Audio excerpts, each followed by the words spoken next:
Ayan guys, yung pattern. Yun ang bubutasin natin guys. Hindi ko na pakikita sa inyo, basta bubutasin ko yan. So, ito na yun nabutas natin guys. Ito sa isa,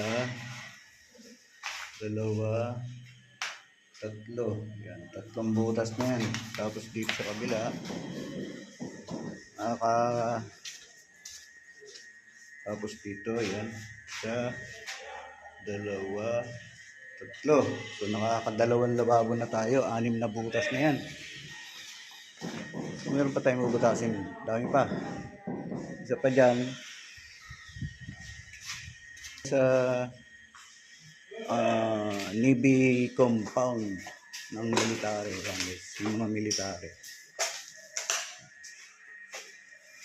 Yan sila. Nagmimerenda sila dyan. Isa bubuhusan pa lang. So, dito sana tapos tayo ngayong araw na to. So yun guys, maraming salamat. And God bless sa inyo lahat.